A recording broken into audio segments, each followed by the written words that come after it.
My name is Rhapsody, welcome back to Shadows of Loathing. We stand here outside of the Borgia house. The outside of the mailbox reads Borgia. I open it. On the inside it also says Borgia.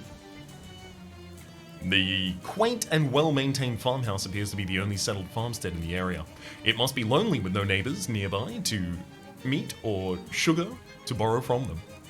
Those with neighbors know that they can't go 5 minutes without asking each other for a cup of sugar. It is one of the main things that they do, just trading the same sugar back and forth, never gaining anything endlessly. I knock. A voice, muffled and gruff, shouts back. Who's in there? I like your farm. Huh? I can't hear you over that rain. I don't go in. Oh, never mind. Apparently I do go in. I was gonna knock again and try a different attempt, but evidently I'm not allowed. A pair of muddy boots, much too big for your feet. An illustrated epic poem about the human skeleton. Both the painting and the church it depicts are in sore need of restoration. Just embarrassing work all around. An old farmhouse door. Open it. The farmer clears his throat as you reach towards the handle. He probably doesn't want you prying, and honestly, who can blame him? A quaint little side table. Anything at a farmhouse is quaint. I searched the drawer, nothing, a tad disappointing really. Would have loved to find some rustic knickknacks or rural tchotchkes. The old farmer is tanned and calloused all over from a lifetime of farm work, or a fall into a vat at the leather factory. Look at you! You're soaked to the bone from the rain. Quick, you must make yourself warm. There's a hot spaghetti on the stove, and the towels is my wardrobe. Do you have any sugar? Yeah. You got an item, 150 bag of bag of sugar. Oh, wow, okay. The average adult eats one of these per day if you put a gun to their head. You're welcome here, stranger, and to share my food and warmth, but I've one rule to which you must abide. What is it? You must not look at my daughter. Why not? That isn't for you to question, I'll simply tell you. You must not look at my daughter. Well, we'll see. Or not, I guess. Oh, she's directly behind me. I see. I don't turn around. I'm assuming this is gonna be like a jump scare and death, should I have turned around. The handle's rough and worn rather, soft handles are for city doors. I open it. That door doesn't look locked. Fine. This could either be a wash basin or a toilet. Who's to say what goes on in a farm? You're not going to use it as a toilet with the farmer's daughter behind you. So I splash some water on my face and I lose the growworm stink against the grain. And then I'm going to leave to a different area. What is this woman thinking? Watching you inspect her bed? I talk about beds. I have a bed too. This is the first thing you've seen growing on this farm. The daughter's farmoir. I open it. Silently, the doors yawn apart, revealing a wardrobe consisting largely of ribbons. Seems impractical for a life on the farm, and so does the oil lantern sat atop the farmoir, clearly out of the girl's reach. I ask about the ribbons. What's your favorite thing about ribbons? There's no reply, only the vague sense of a change of energy in the air. Me too. Feet shuffle along the floorboard. I tell her what I like about ribbons. Did you want to hear what I like about ribbons? Her fast, shallow breathing picks up its pace. They come in more than one color. I can make them whatever length I want. I like to collect them in a box. How I can put them on myself. To begin with, everything or nothing really.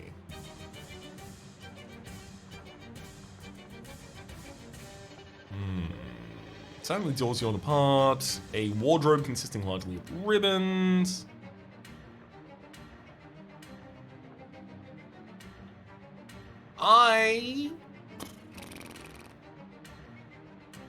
I like to collect them in a box.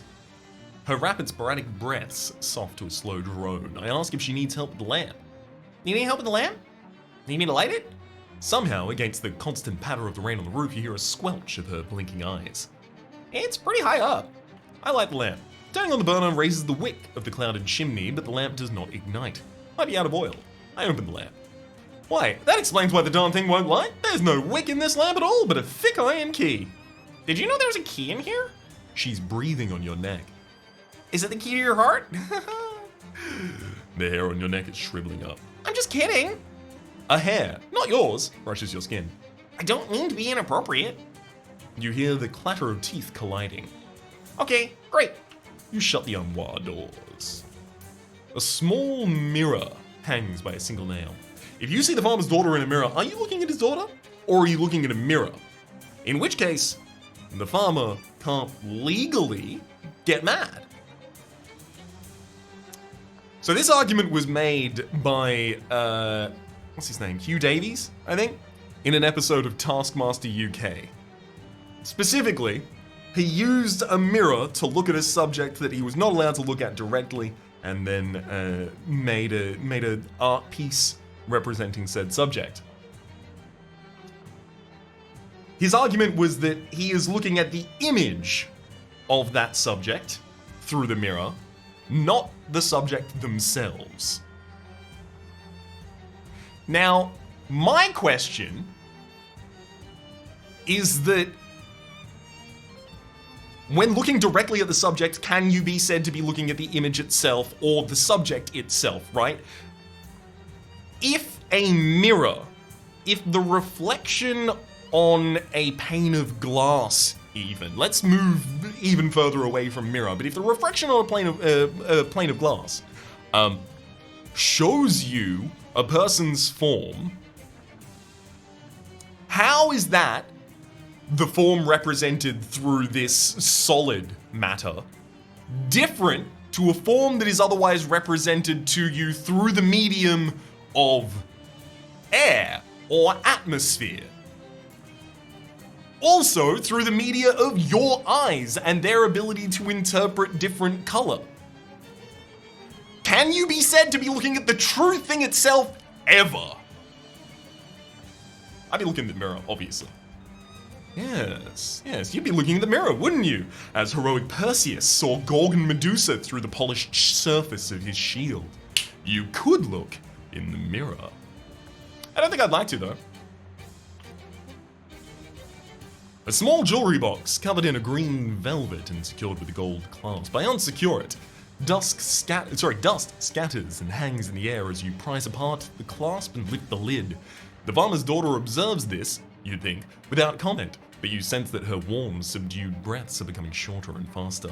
Inside, why, it's only an old necklace, with a discolored and worn fleur-de-lis attached to a chain of mottled green brass. Nice necklace. You hear nothing in reply but the soft, tense simmer of her heavy breaths. Actually, as necklaces go, this is okay at best. This doesn't seem to matter to her. Can I have this? Bare feet shuffle along the floorboards. Unless you say otherwise, I'm gonna assume it's fine for me to take the necklace. She's right on your neck. I take the necklace. You got an item, the farmer's daughter's necklace. If anyone looks at the farmer's daughters now, they won't see her wearing this necklace. The farmer's daughter makes no evident protest as you slip her necklace in your pocket, but her rapid breathing on your neck is increasingly unpleasant. Good deal. Well, at this point, I have no choice but to turn around. Can I don a hat that includes some sort of bandana? Do any of these cover mine eyes? Cold War's glass, the welding mask? What? I turned around and immediately I am in the distinct lack of a house. Ah, well, now you can see why the farmer will have that rule. Huh. Well, I gave it a red hot go. There's no house here.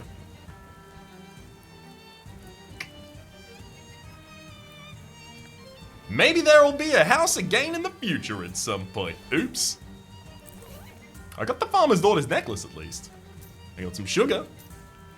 I probably missed a bunch of other stuff, but okay. Hey, an RPG you've never played before, what are you gonna do, 100% run on the first time? Probably not. The wind blows an old sheet of paper into your face with a plop And it's the same mention of the treasure that was stolen from a bank. We go and find it and get ourselves some money. A silent anvil next to a roaring forge. Not pictured. I beat my plowshare into a sword. You divert some assets from infrastructure to warfare. This metal is once again capable of being violent. Got a beaten sword? A pile of firewood is a disorganized mess. I stack it up and get 10 experience for having done so. This farmer seems very upset about something. I talk to him. Everything okay? No, it bloody ain't! A great flock of god dukes has only gone and invaded my farm at all! I got into my old building. Oh. Do you need some help with that? Oh, well, standing around waving me arms and yelling all in thing ain't having much effect, so I reckon I do with a reckon I, you great numpty. I'm on it. Dicks everywhere, I'm telling you, the barrel, the Dunstead, the gurnal, the ice broke, the flopper and Salem, the semi. What's a gurnal? What do you think a gurnal is? It's a gurnal, it's for storing gurns in it. Oh, that makes sense. What's a steamy? That's for doing laundry and all, we take care of the baths after. Uh-huh. Nothing like a hot bath or a hard dog. Whoa. Why? Thought I saw... What's a Dunstead? It's for ripening manure. I'd have thought it started out pretty ripe as it is. Hey, give me your apple. I see. What's an ice brooch? The brooch will keep the ice in. What's a brooch? The thing will keep the ice in. You're not listening. Okay. What's a barrow? It's a pile of stones and put the barrels under, the barrel for the barrels you can. The thing is, I've just realized this person's definitely Scottish, but I've done so many Scottish voices that I'm inverting this one. What's a sloppin' sheelin'? The shilling we use for slop hopping, I mean hog slopping cribbins, even the bladder's doing the head ain't. Right. What's a gurnal again? And what's an updog? Dykes! Of course, right. What's a barrow? And what's a butt for? Oh, to keep your ciggy burning your lips. Nice try, you weapon. Shucks. Oh, to keep your ciggy from burning your lips. Nice try, you weapon. Clearly the other voice ain't have, but I prefer this one at the moment. This is McMillican Cuddy's Steamy Hut. You can hear a lot of splashing and all loud duck noises from inside. I investigate. You open the door to a room full of tin baths and wash tubs, plus a couple of large stoves for heating water on. Giant ducks are splashing around in the tubs, boiling big buckets of water to fill the room with steam and just generally having a raucous sauna party. I'm gonna blow my haunted duck call. You hear a questioning from inside, but otherwise the ducks don't seem that interested. I turn up the heat with my 8 hot armor. What with all the steam, the ducks don't notice you enter right away. You throw more coal on the fires and stoke them extra hot, and soon the entire steamy is boiling hot enough to run an industrial turbine. Ducks start fainting left and right, and the more resilient ones stagger outside and stumble away, panting. You drag the fainted ones out of the barn and lock them inside for safekeeping. Apparently, a shieling is a sort of hut or shed. This one smells like a place where pigs eat, which is an idea reinforced by rows of feeding troughs full of ripening garbage and several large barrels of leftover cooking oil. Huh. A gang of huge ducks seem to have taken particular interest in the oil and are gooshing it around the place, and generally wrecking everything with wild abandon. These ducks look like real slippery characters, made all the more so by the cooking grease they're throwing around. I blow my haunted duck call in a moment. What is the armor you wanted me to have? Sleaze armor. I'm gonna get myself some sleaze armor as soon as I remember where it is. Stench armor there, unfortunately. Ooh, I don't have a particularly large source of sleaze armor. Oh, what? Never mind, of course. My necklace will do it. I blow the haunted duck call. The ducks ignore the duck call, or maybe it's not big or haunted enough. I chase them out of there. You weather the storm of gross oil and verbal abuse, and boot the ducks out of the shieling. It's pretty easy, since they're so lubed up it only takes one boot to make them slide right out the door and into the barn. This is McMillicuddy's Gurnal. Apparently, that's a grain silo, and not where you'd go to make funny faces, such as gurning. Who knew? The noises coming from inside it are about what you would expect to hear from several giant ducks who found their way into an actual grain silo, or a gurnal. I investigate. You climb the ladder and peer in, a bunch of very large and now even larger ducks are swimming around happily in max grain, much like I would if the silo was full of mini marshmallows. I blow the haunted duck call. These ducks are living their absolute best lives right now and can't be put off by something as trivial as a haunted duck call. Fine, fine. Then, I need some physical armor. Which, there we go, farmer's gloves. That'll do it. Really, I still don't have much physical armor. Let me put some pants on. Hadn't until this point, but these work pants might help. I haul them out of there. Having gorged themselves on max grain stores, the ducks are too sleepy to do much to you. Their feeble blows bounce off your armor as you shove them out of the gurnal and roll them down to the barn for safekeeping. This building is, well, not so much a building as a huge pile of manure. For some reason though, probably a horrible one, it's been excavated into a sort of cave. You hear a bunch of giant ducks quacking away happily in there. It seems unreal that anything could be happy to be this near it. I investigate. Your eyes start to water as you peer inside. A few large and extremely filthy ducks are lounging around in there. It's unclear if they were filthy to begin with, or if it's just the natural result of the situation. I blow the haunted duck call and nothing happens. Even the sound waves from the haunted duck call don't want to go in there. I take a deep breath though, and hold it as long as I can, which turns out to be just long enough to go inside there and shoo all of the ducks out. They leave without much fuss, probably because they're surprised by your fortitude and wander over to the barn. And there's a big block of ice just sitting here. I guess someone forgot to haul it into the brooch? That doesn't seem to be melting for some reason. I grab it. That's a big block of ice. The enchanted ice block. No matter how much ice you chip off of this thing, it's still the same size. That's for the speakeasy. This old stone tower has been converted into a storage shed for storing ice, if McMillicuddy is to be believed. And why wouldn't he be? It's his farm. You got a face. Hello. You look in the door and find several huge ducks chilling inside. Literally chilling, sitting on big blocks of ice. These ducks don't really mind the cold at all. Maybe they're the sort that fly north for the winter. They're way too cool to be bothered by my call. I pop back on the opulent necklace. And then I'm breaking the ice. Since professional ice hockey has only been local to the area for about 4 years, it's no wonder these ducks aren't expecting you to charge in and body check them right out the door and into the barn. Not so mighty are you now, Emilio Estevez. This sheep has evidently taken up smoking cigars, and having a human face to smoke them out of. I talk to her. Nice try, but you're not pulling the wool over my eyes. Oh, well, it was worth a shot. Hi, I'm Bernice. Beatrice, rather. Hi, I'm Ryan. Why are you disguised as a sheep? Well, I was hoboing past this place and I saw a pie cooling on the windowsill. International invitation to a hobo. Oh, wow. Yeah, exactly. No hobo can resist that. Just as I was sneaking up to grab it, I got attacked by a huge bunch of humongous ducks. Had to disguise myself as a sheep to get out of there and let them leave me alone. I mean, that's a surprisingly sensible reason. Oh, thank you. I tell her about the hobo camp. There's a hobo community forming outside of Ocean City. Might be more fun for you than pretending to be a sheep out of fear for your life. Huh. Are the ducks still wandering around this place? Yeah. Then I'm gonna keep lying low for now. Don't fix what ain't broke, especially if what ain't broke is your neck. My giant duck. I ask about the hobo code.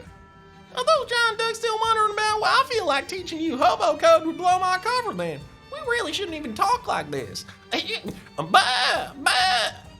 I leave her to it at the moment. It's okay. I will clear out the rest of them. This pile of rocks is apparently a barrow. That is a sort of tomb made by piling up rocks. McMillicuddy called it a barrow though, which was less Keelan. you'll need to borrow a dictionary. You hear an ominous rhythmic quacking sound from within, as though several very large ducks were chanting ancient cult rites. If any of them is going to respond to the haunted duck call, it'll be this one. You peek inside the barrow and discover that, yes indeed, several very large ducks are in fact chanting ancient cult rites in there. Also, the place is strewn with pig bones, and I don't know how you learn to identify pig bones specifically, but I guess a barrow is also a type of pig. Blow your haunted duck call. These ducks are pretty haunted already. It shouldn't surprise you that they don't take any notice of your little haunted duck call. I exercise the ducks then.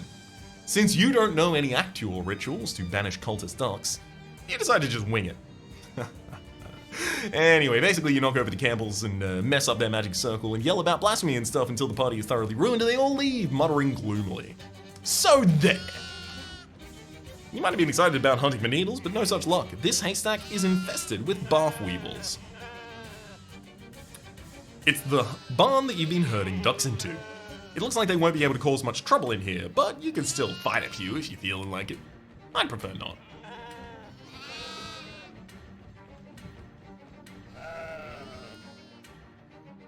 Okay, I took care of those ducks for you.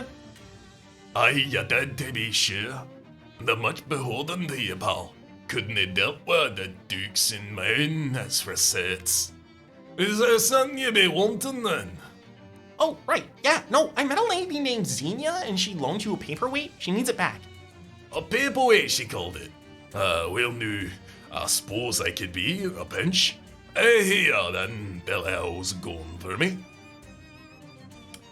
I got an item Xenia's paperweight. It's that kind of paperweight. It is, in case you are not looking directly at the screen or it's represented on a phone, brass knuckles. Thanks, bye. Alright, time to go collect this hobo. I ask about the hobo code. Oh, well, that's a huge relief. Sure, I know some farm-related hobo code. She teaches you a few symbols, most importantly pointing out the differences between the symbols for grain and fertilizer. And then go to the hobo camp. Nope, took care of all of them. It's good. Oh, great, my back is killing me. A long walk upright like any normal human being sounds real good right now. She stands up haltingly and limps away without removing the costume. I like that. Alright. I think we're done with McMillicuddy's farm. Unless you'll let me go into your home. No, I was just reminiscing about old side quests I've done, buddy. Let's make our way now.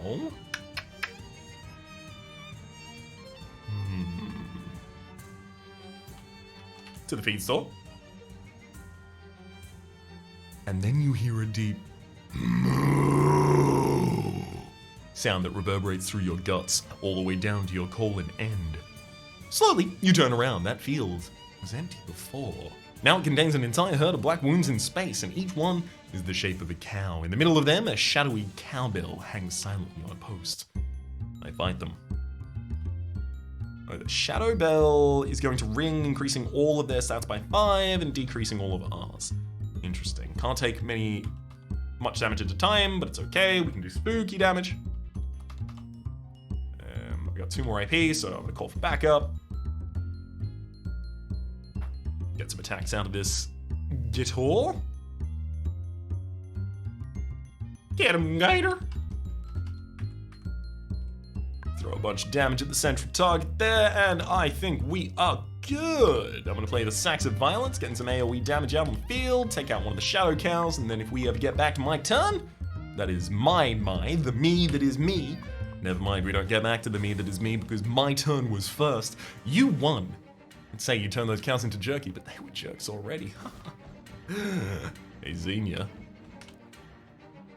Yep, our paperweight back from McMillicuddy. Why'd you say it like that? No reason. Got it right here. Ah, good. She slides the paperweight onto her right hand and smacks it against her left palm a couple times. Ah, missed that feeling. Thanks. You gain 50 experience. Don't mention it. So that's McMillicuddy. That's the Grode Valley Orchid. Black Gold Mine, I was trying to make my way to, if I recall correctly, for some sort of a mob mission. A pitiful scarecrow slumps in a field, frightening nobody. Crows bring their friends to laugh at him. I make a scarier crow. You embellish a scarecrow with extra eyes and demonic smile. The crows burst into tears. They're only children. I get it experience for terrifying these children. I go down the ladder. I want to talk to these vampires again. Hey, what's up? Hello?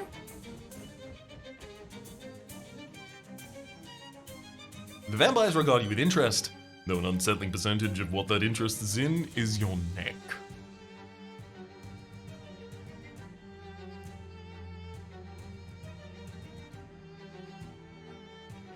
I don't recall if I had a way to help them. Did I? No way you're getting through there without some TNT and blasting caps. I think not. Alright. Time to beat up some vampires. Give them the old what for? Let's start out with some Jocelyn cheer. A little bit of backup. See if indeed I can't take a couple of them out with just juice the toilet gator here. And indeed we can. Most distant improved vampire thrall is taken out. Use a piano strike for one, and my main weapon for another. We get the vampire skull cap and a blue Dell. You won! Those vampires should have been living in an iron mine instead. Because iron's a lot golder than... Sorry, iron's a lot stronger than gold. See.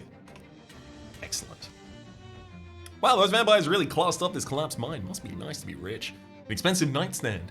I checked the drawers. The bottom drawer was just full of meat. Actually gold, but we'll just go ahead and convert it for you for your convenience.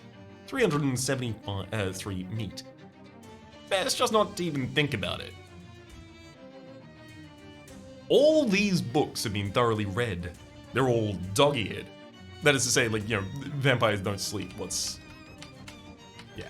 All these books have been thoroughly read. They're dog-eared and practically falling apart. Oh, jeez, there's a copy of the Kama Sutra with a huge bite taken out of it. Never mind, I know what that's bad for. How'd they get electricity down here? This is a special kind of chest that only rich people are allowed to know about. A dark sofa for dark naps. And a dark, excuse me, there we go.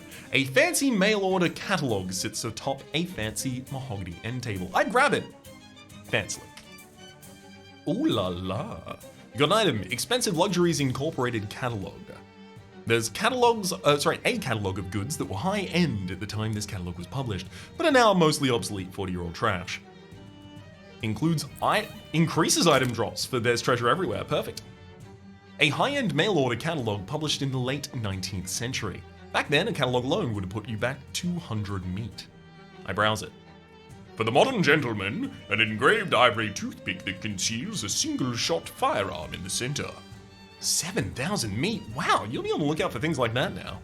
I spend 30 experience and I get the Treasure Everywhere perk. An old mail-order catalog has opened your eyes to the world of expensive junk. I keep browsing. How did they make a candle out of ham? Whale-scented hand candle. 1,000 meat per item, wick sold separately. So that's where I left it. Personal X-ray, suitable for framing. 5,000 meat per limb. On one page, a 6-bedroom house is advertised for 30 meat, and that's so upsetting you have to put the book down. You get a good chuckle out of flipping through the old time capsule, and then you think about someone laughing at you 100 years from now and frown. And I do it one more time before I run out of experience. Now, if I look at the perk that has given to us, plus 70% to item drops just across the board. That's better than any of my materials can even do. There's a surprisingly undesanguinated guy back here. I talk to him. Hello? Salutations! I am Crozius Vanderbilt, and you may have heard of me, because I'm the richest hobo in the world. That doesn't seem like a high bar to clear.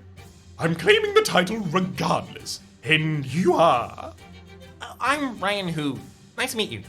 I'm indebted to you for getting rid of those vampires, Ryan. And I've been hiding back here for weeks. I was obliged to eat my cravat for nourishment. Oh, jeez. What are you doing trapped in a vampire mine? Oh, well, it isn't a vampire mine, you see. It is a gold mine. I found the other end of the ore vein in a small cave a short distance away and travelled and tunnelled my way here. Unfortunately, at that point, I broke into this occupied section was the same point at which the tunnel collapsed behind me. Yikes! Indeed, it was all I could do to remain hidden in these rocks, praying that the creatures of the night would leave at some point so I could make my escape. I've seen things that will haunt my dreams for the rest of my life. No, not my nightmares, my dreams. Oh God, please don't elaborate. You know, there's a hobo camp outside of Ocean City. I'm sure they could use some help wealth-wise, if you don't mind sharing. Oh, wonderful. Crozius Vanderbilt. Hobo philanthropist. That has an excellent ring to it. I shall head there directly. He bows his head and heads out the cave. I'm gonna have to ask him about hobo code there, unfortunately. Oops. Could have done that earlier if only. However, I can now relinquish this area to the mob. Hey mob!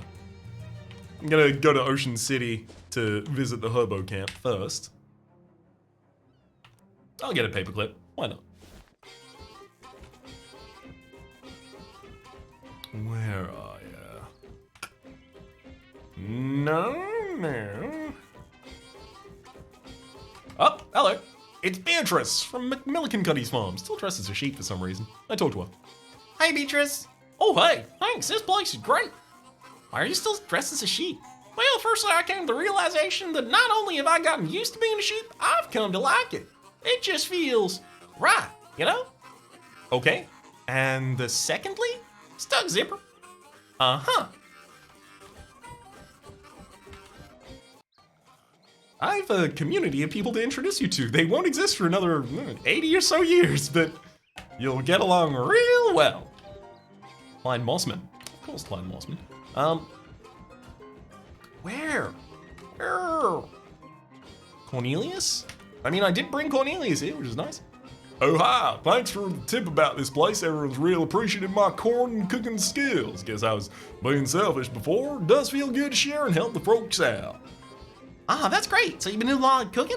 Yep, making a lot of cornmeals. Out of... Cornmeal. Uh-huh. Anything I can do for you? Anything I can do for you? So what's cooking?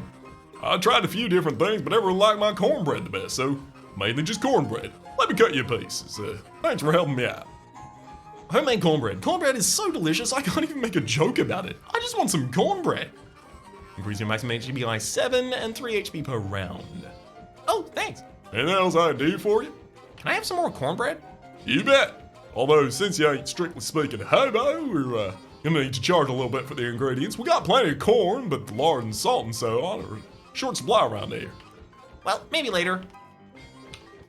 I don't particularly need it right now. Ooh, in the cryptography camp? There you are, Crozius Vanderbilt. Oh, Ryan, it's very good to see you again. Hi, Crozius. How are things going? Quite well. I believe I'll be able to fund some important projects for letters here and for His Majesty. Nice!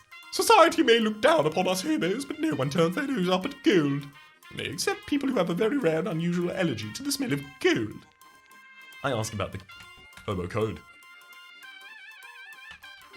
I must have accidentally gotten his information from the hobo code and immediately walked away by hitting a button. Because he's no longer giving me the option for his hobo code. I guess I must have gotten it. I hope. Unfortunately, I missed out on the dialogue. Alas. You know, now I've got funding for your project. You want to tell me anything extra? Oh my god, you do! So, about those secret plans. Unfortunately, Johnny also has a kind of similar voice to Crozius, so I'm going to try and make it more, less wealthy and more posh. Ryan, you have been extraordinarily helpful. With your aid, the population of this camp has grown enormously. I believe I can trust to reveal my full plan to you. Oh, what is it? I'm reliably informed there is a small, sparsely inhabited island in the Eastern Ocean that is somehow unaffected by the passage of time. My intention is to gather as many hobos as possible, sail there, and establish a marvelous sparkling city of total freedom, unimpeded by this country's laws and social mores. And I shall name that city Herbopolis. That sounds fantastic. And thanks to you, I believe I have enough people to make this fantasy a reality. I am in your debt, Ryan. And in recognition of your actions above and beyond the call of duty, I hereby award you the highest honor that I may bestow upon a known hobo. The grand token of the Hobo Empire. He starts to pin an elaborate medal to your lapel, sees you're already accessorized, and hands it to you instead. You got an item! The grand token of the Hobo Empire.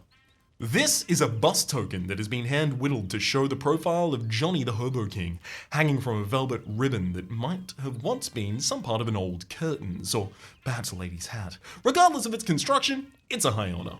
The nearest hobo will always assist you in combat. Wow, thanks. Hey, hands off my telephone! Fair point well made, buddy. Hey, letters. What's with all the stuff in the room? No, still not gonna tell me anything about it. Okay.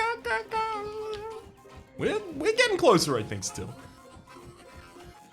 However, I believe that's all we need to do at the hobo camp. However, I know there was another thing that we needed to come here for. I just immediately forgot what it was. We can turn a bunch of stuff into the speakeasy, surely. And may as well start with that. Hey, speakeasy. I found some ice. Cool, baby! I found some cherries. Nice, these will be the cherry on top! Let's see what those are doing for us. So the whiskey with vermouth. And I can either have a magical ice cube for 3 extra EXP from fights, or the cherry for plus 10% to item drops. I'm still gonna go with the dash of bitters and just effectively have another copy of the exact same drink I'd had previously.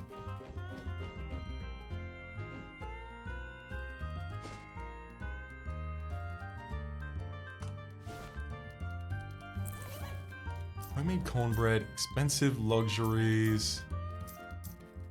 The bag of sugar, the farmer's daughter. I cannot remember what I needed to come back here specifically for anymore. How? How do I quickly lose it like that? Check the nightstand for your latest mob payment. That's good at least.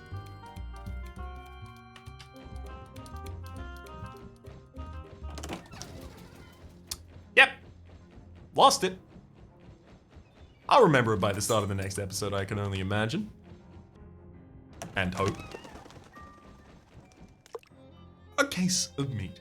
Ryan, as expected, your performance continues to be admirable. We will contact you soon with your final mission, Parametrics DT.